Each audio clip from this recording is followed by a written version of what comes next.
At 5:17 in the morning, the Strait of Hormuz was still caught between darkness and dawn. It was that strange hour when the sea can look calm enough to relax the inexperienced, but quiet enough to make professionals pay closer attention. Inside the Combat Information Center of the USS Abraham Lincoln, no one was relaxing. A green sweep moved across the radar screen, then another. Then 5 surface contacts appeared in a loose line off the northeastern side of the carrier group. The first petty officer noticed them before anyone had to ask.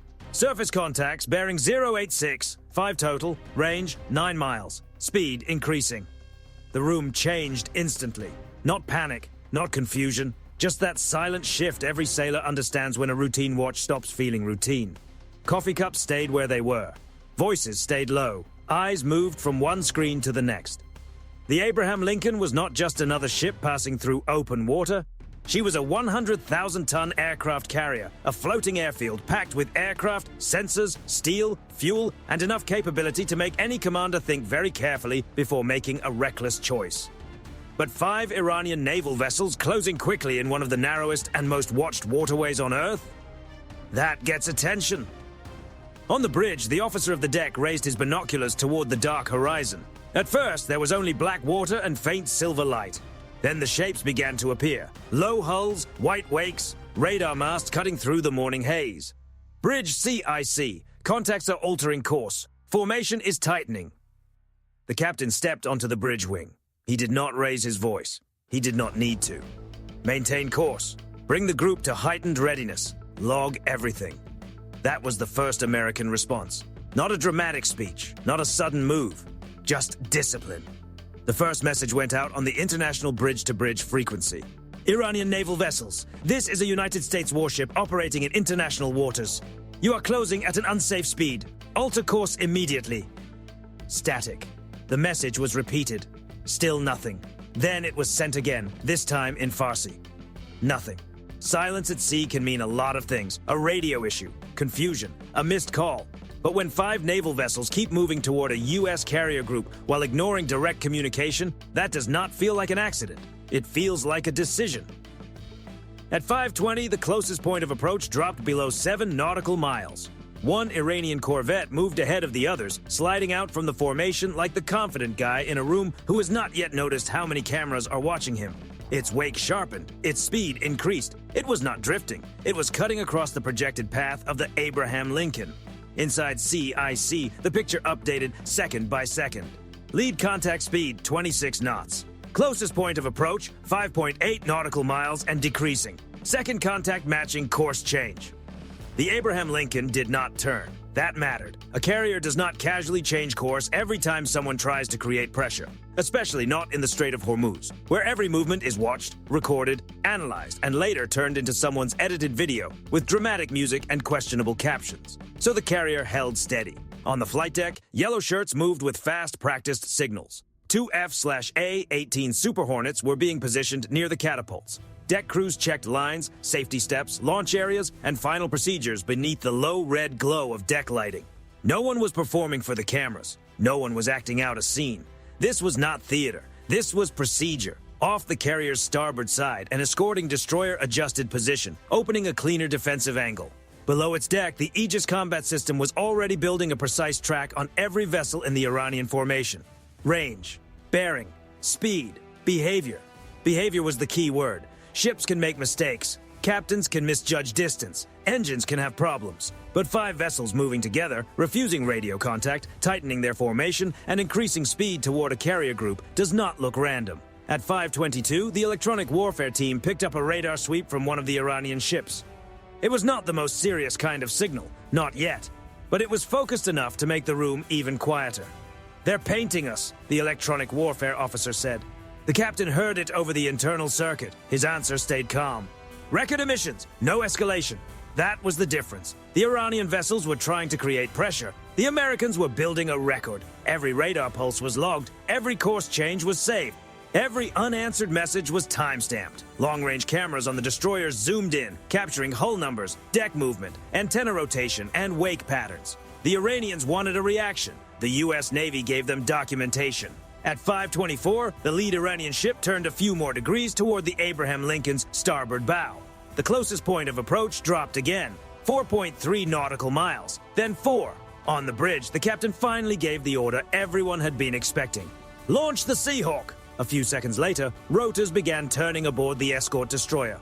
Slowly at first, then faster, beating the morning air into a hard metallic rhythm. The MH-60R Seahawk lifted from the deck, dipped its nose forward, and turned toward the Iranian formation. Now the message had changed. 5 Iranian vessels had challenged the carrier group, and the Abraham Lincoln was done whispering. At 5:25 local time, the USS Abraham Lincoln still had not changed course. That was the part the Iranian commanders either failed to understand or badly underestimated. A U.S. aircraft carrier does not panic turn because 5 ships decide to get dramatic before breakfast. It holds the line. It lets the escorts spread out. It lets the sensors breathe. It lets the entire carrier group become what it was built to be, a network. On the radar scope, the Iranian formation continued tightening. 5 ships moved in a shallow crescent angled toward the carrier's starboard approach lane. The lead corvette stayed out front, pushing hard, its wake widening behind it like a white cut across the dark blue water. Inside the Abraham Lincoln's Combat Information Center, the tactical picture was now fully alive. Lead contact maintaining 26 knots, second and third contacts matching course, fourth contact holding rear position, fifth contact offset south, possible overwatch. Nobody liked that last word. Overwatch meant one vessel might be staying back to observe, coordinate, or pass information to the others. Maybe it was command and control. Maybe it was just a cautious captain letting someone else take the risk. Either way, the U.S. Navy marked it, tracked it, and added it to the picture. The carrier remained steady. Around her, the escorts began to move. An Arleigh Burke-class destroyer on the outer screen shifted several degrees to open a clearer defensive lane. Its radar continued sweeping, cold and relentless, building tracks on every Iranian hull in the formation. A cruiser farther back widened its angle, creating overlapping coverage across the surface picture. Another destroyer moved just enough to make its position obvious, not aggressive, visible. There is a difference, and at sea, that difference matters.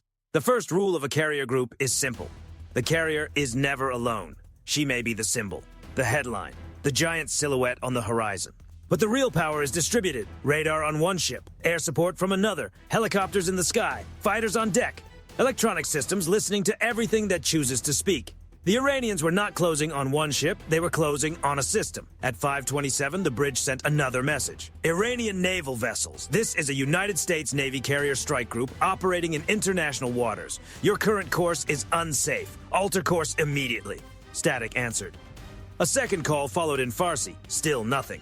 That silence was beginning to sound less like confidence and more like poor planning with a flag attached.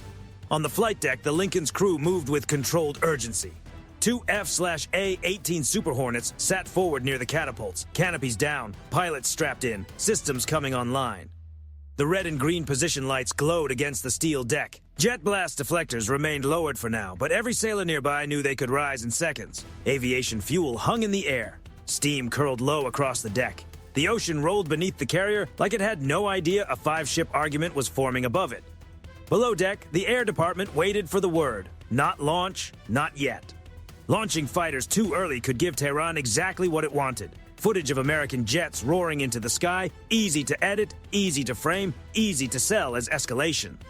So the Navy did what it does best. It made the next step available without handing it away for free. At 5:29, the escort destroyer's helicopter detachment reported ready. Seahawk prepared for surveillance posture, sensors online, crew strapped in, awaiting clearance.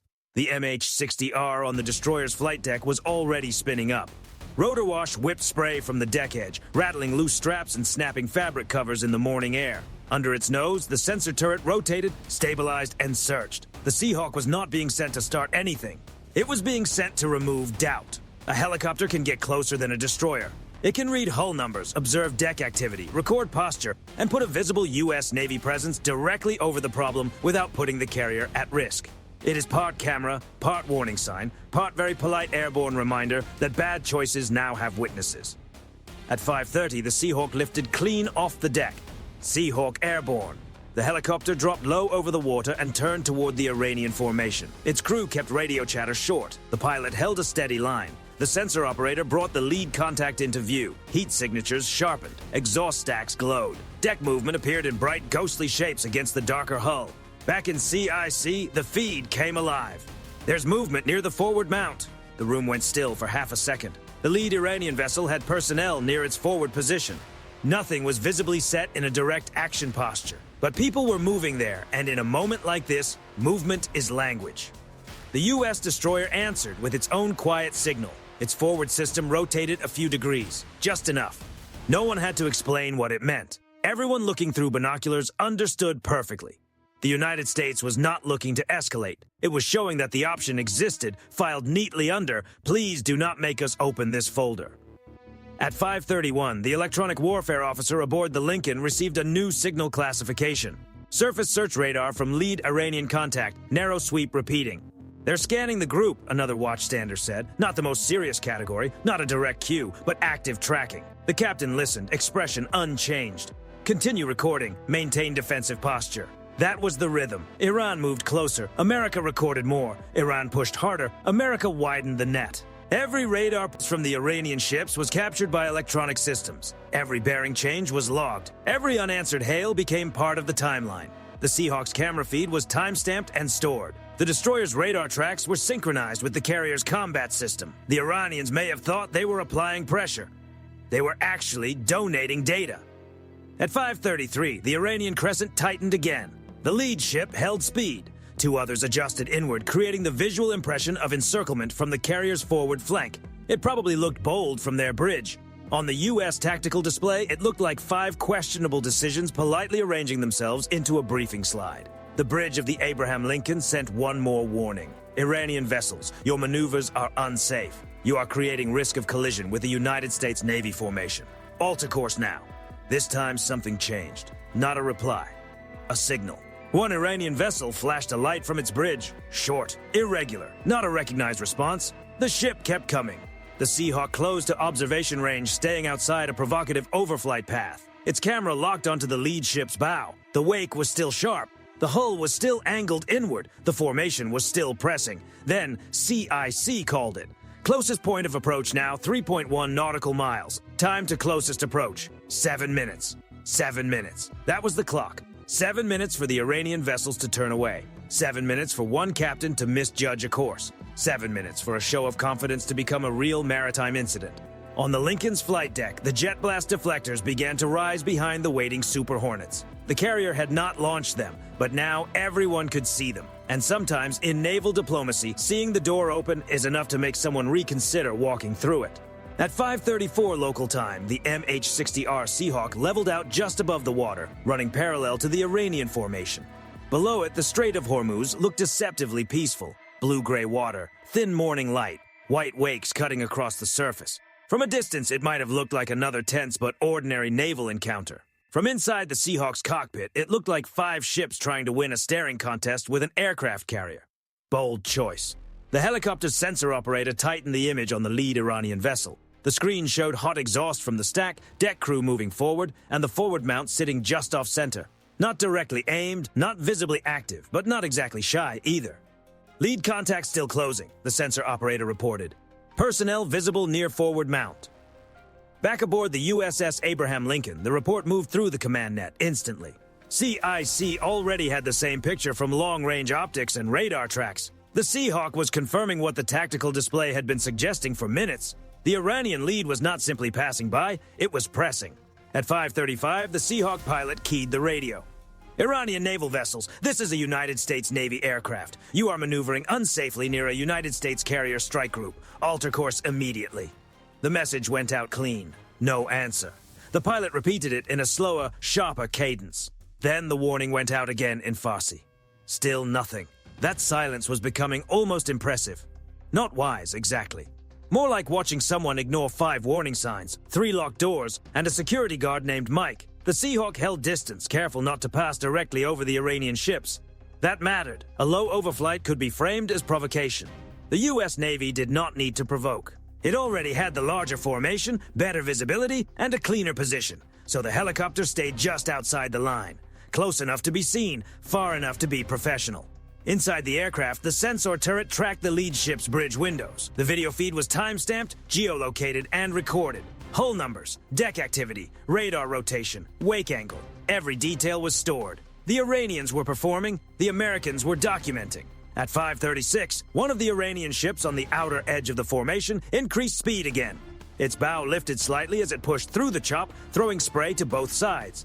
The vessel angled inward toward one of the U.S. destroyers, screening the Abraham Lincoln.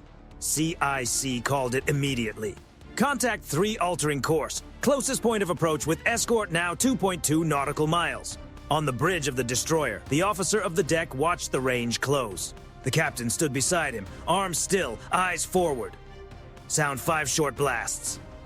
A moment later, the destroyer's whistle cut across the water. 5 short blasts. Sharp, loud, unmistakable. In maritime language, that meant danger. It meant your intentions are unclear. It meant whatever you think you are doing, do less of it immediately. The Iranian ship did not turn. Not yet. Its wake stayed hard and white.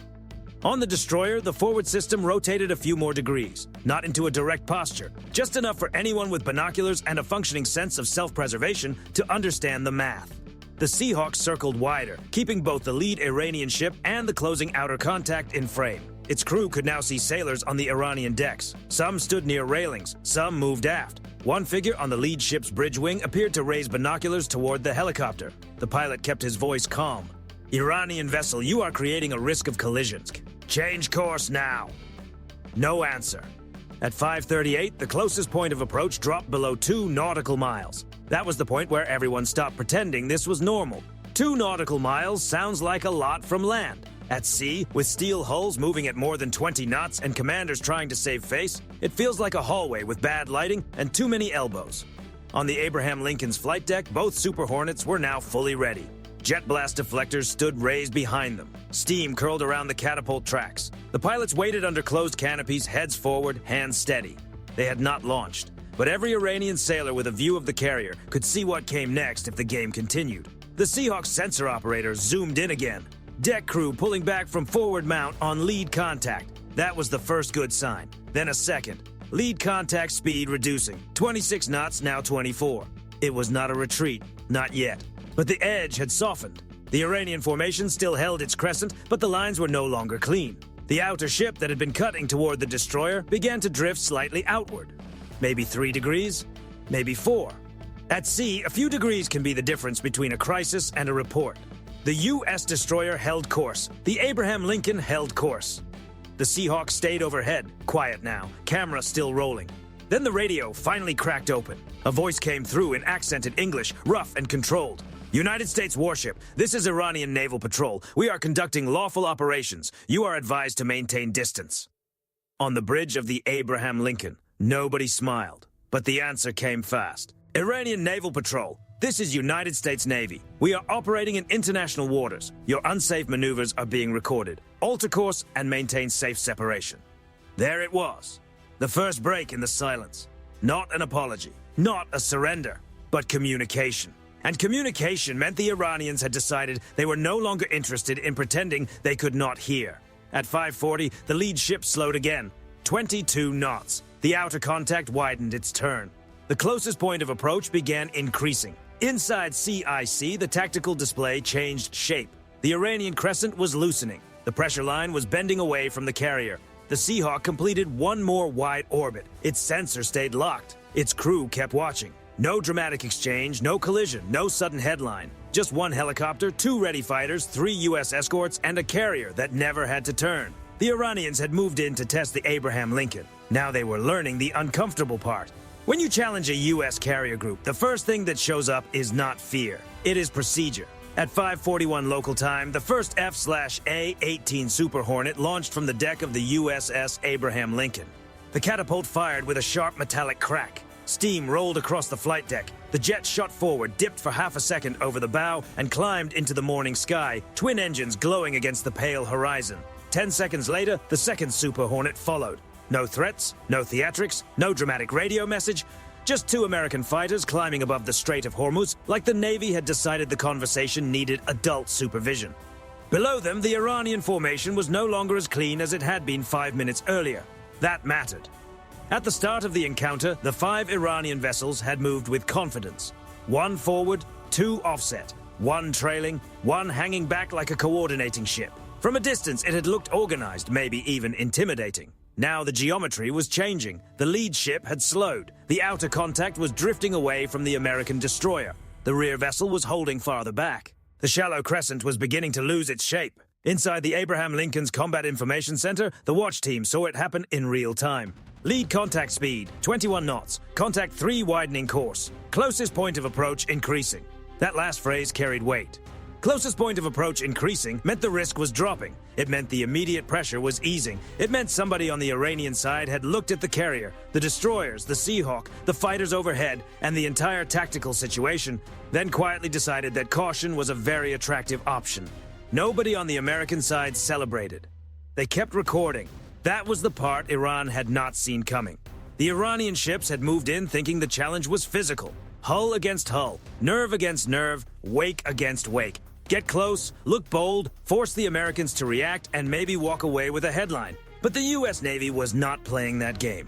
The real contest was information. Every Iranian radar sweep had been captured. Every course change logged. Every bridge-to-bridge silence timestamped. Every deck movement filmed by long-range optics and the Seahawk's sensor package. Every shift in speed and formation stored inside the carrier group's combat systems. The Iranians came looking for pressure. They left fingerprints. Above the formation, the Super Hornets settled into a defensive patrol pattern. They did not dive on the Iranian ships. They did not make a low pass over the decks. They did not do anything that could be cut into a dramatic 30-second propaganda clip. They simply orbited high enough to stay professional and low enough to be noticed. That is the U.S. Navy version of clearing its throat. The E-2D Hawkeye launched shortly after, climbing into position with its massive radar dome turning above the fuselage. The Hawkeye changed the entire tactical picture. What the ships could see across dozens of miles, the Hawkeye could extend much farther. Surface contacts, air tracks, possible drones, coastal radar activity. Anything feeding into the area. All of it became part of the wider net. This is the part many people miss. A carrier group does not only respond to what is directly in front of it, it builds the whole room. Walls, doors, windows, exits, blind spots, everything. And now Iran was standing in that room with the lights on. At 5:46, the coordinating Iranian vessel finally spoke again. United States Naval Forces, you are operating near Iranian security waters. You are advised to change heading. The response from the Abraham Lincoln was immediate. Iranian naval vessels. This is United States Navy Carrier Strike Group operating lawfully in international waters. Your unsafe maneuvers have been recorded. Maintain safe separation. No insults, no shouting, no long speech. Just the facts, delivered with the calm tone of someone explaining a parking violation to a person who picked the worst possible place to stop. At 5:48, the lead Iranian ship turned 10 degrees away. Then 15. The outer contact followed. The crescent broke on the Seahawk's sensor feed. Deck crew on the lead ship moved away from the forward position. The ship's wake softened. The hard white line behind the hull shortened as speed dropped again. Lead contact now 19 knots. Contact 3, no longer on intercept vector. Formation opening. For the first time in nearly 30 minutes, the shape of the encounter favored distance instead of pressure.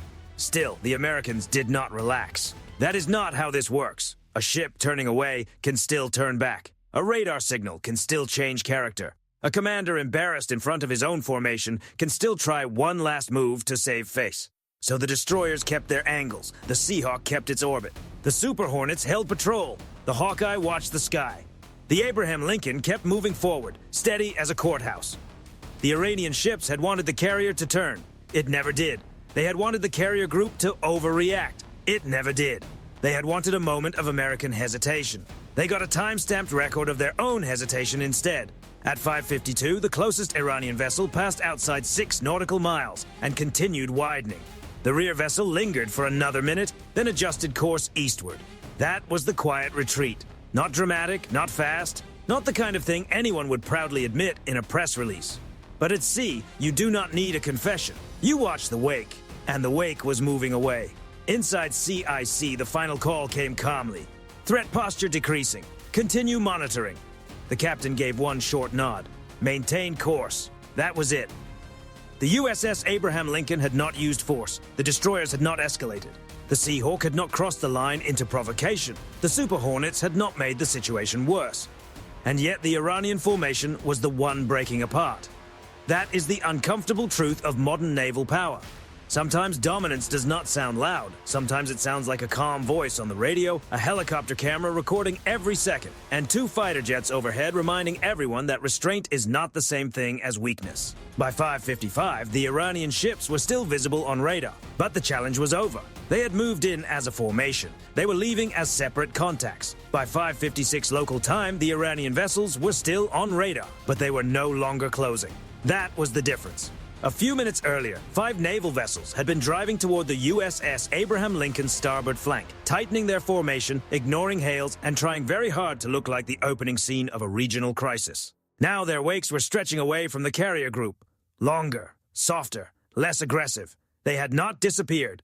They had not apologized. They had not turned on the radio and said, "Our mistake, gentlemen. Bad morning, wrong carrier." Navies rarely do that. But at sea, ships speak with course and speed. And the message was clear. They were backing off.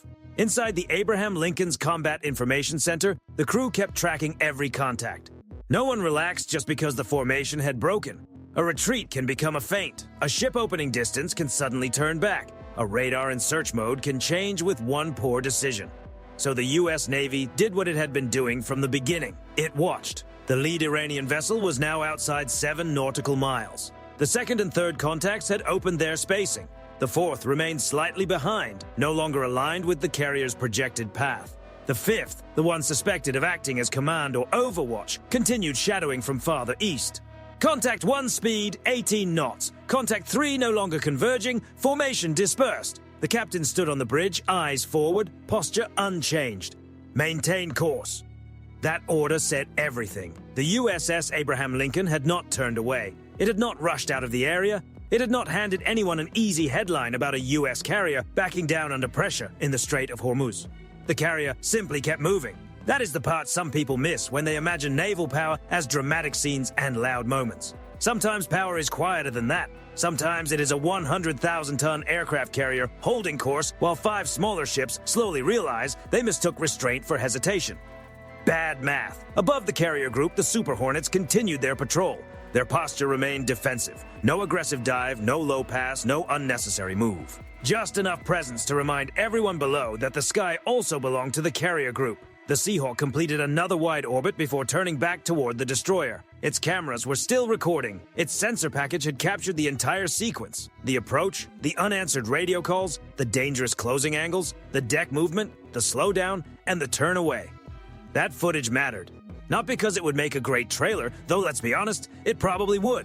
It mattered because modern naval encounters happen twice. First on the water, then in the story told afterward. Iran could claim it defended its waters. It could claim it forced the Americans to respond. It could claim the carrier group had been warned, monitored, or challenged. But the U.S. Navy had the track logs. It had the radar data. It had the timestamps. It had the audio of unanswered hails. It had the video of Iranian ships altering course first. In other words, it had the receipts. At 6:03, the Seahawk landed back aboard the escort destroyer. The rotors slowed under the pale morning light. Deck crew moved in quickly, securing the aircraft, while the sensor data was pulled and backed up. On the Abraham Lincoln, the Super Hornets remained airborne a little longer, holding their defensive pattern until the Iranian contacts were well outside any immediate concern. No one declared victory over the radio. No one needed to. The carrier had held the line. The escorts had managed the geometry. The helicopter had delivered the message. The fighters had opened the next door without stepping through it, and the Iranian formation had broken. That is escalation control. Not weakness, not fear, not passivity, control. The U.S. Navy had shown every layer of response without turning the situation into something larger. Radio warnings, surface maneuvering, electronic monitoring, helicopter presence, visible air power, full documentation. Each step was measured. Each step was legal. Each step gave the other side room to choose the smarter option. Eventually, they chose it. Probably not with enthusiasm, but they chose it. By 6:12, the closest Iranian vessel was more than 10 nautical miles away and continuing east. The remaining contacts settled into a loose shadowing pattern, far enough to watch, too far to pressure. The Strait of Hormuz returned to its usual uneasy rhythm. Merchant traffic moved through narrow lanes. Patrol aircraft watched overhead. Warships acted like the last 40 minutes had been just another morning at sea, but everyone on board knew better. This had been a test. Iran wanted to see if 5 vessels could make a U.S. carrier blink. They got their answer. The Abraham Lincoln did not blink. It did not turn. It did not overreact. It did not shout. It simply let the carrier group unfold around it like a steel machine, waking up one layer at a time. And when the Iranian ships finally pulled away, they left behind more than disturbed water. They left behind radar fingerprints, recorded maneuvers, signal data, and a very useful reminder that getting close to a U.S. carrier is not the same thing as having leverage over one. That is the uncomfortable truth of the sea. You can posture, you can close distance, you can make wakes, headlines, and dramatic radio silence. But when the other side has better sensors, better discipline, better aircraft, better escorts, and a complete record of every second, the smartest move is usually to turn before the lesson becomes expensive. So here is the question. If you were commanding that carrier group at dawn in Hormuz, what would you have done? Would you have launched more aircraft, changed course to reduce tension, or held the line exactly like the Abraham Lincoln did? Drop your take in the comments, because out there, in one of the most sensitive waterways on Earth, restraint is not just a political choice, it is a tool. And that morning, the USS Abraham Lincoln used it perfectly. 5 Iranian vessels moved in, the carrier held the line, and the only thing Iran managed to sink was its own poker face.